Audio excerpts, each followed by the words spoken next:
చరణ్ రాకుండా నిన్ను పంపించాడా? ఆయన వేరే వర్క్ మీద వెళ్లారు, అందుకే నన్ను పంపించారు.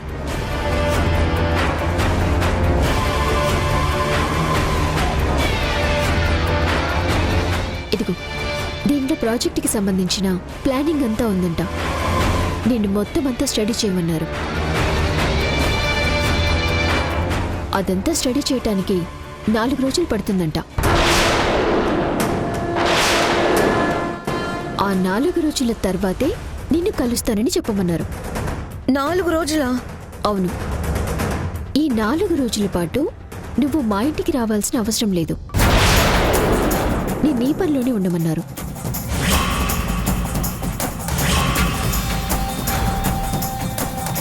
హాసిని, నేను బయలుదేరుతాను. జాగ్రత్త.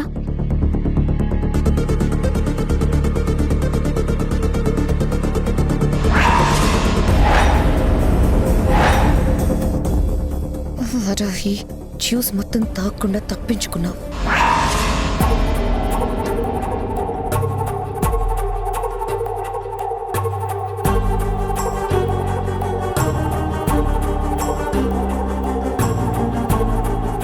Cab book కావట్లేదేంటి?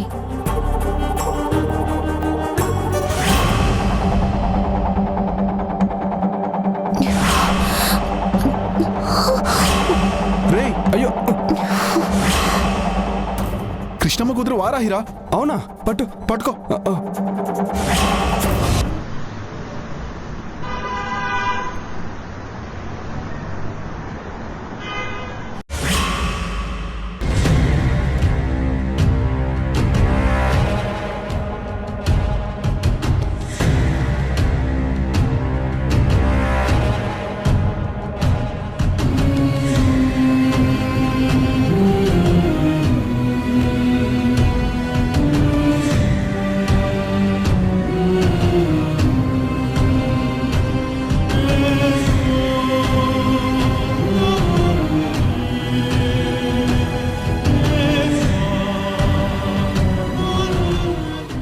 వారాహి,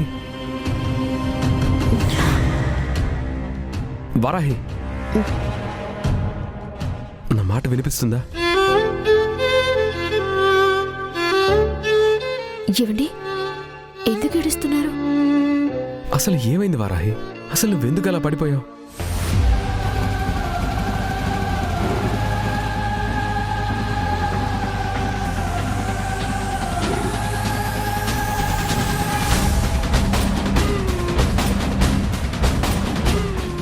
వారాహి,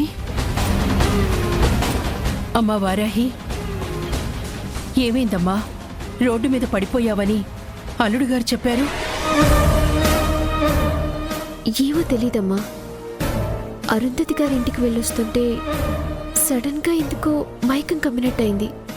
ఆ తర్వాత ఏమైందో నాకు తెలీదు. డాక్టర్, వారాహికి అసలు ఏమైంది? ఏమీ లేదండి. బీపీ, పల్స్ అంతా నార్మల్గానే ఉన్నాయి. కడుపులో బిడ్డ కూడా సేఫ్గానే ఉంది.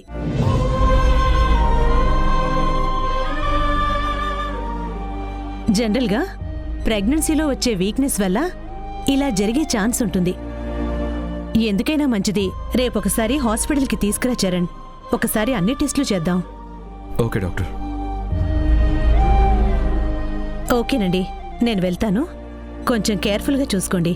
వారాహి, నువ్వు చక్కగా అన్నీ తినాలి. అలాగే డాక్టర్. ఓకే చరణ్, నేను వెళ్తాను.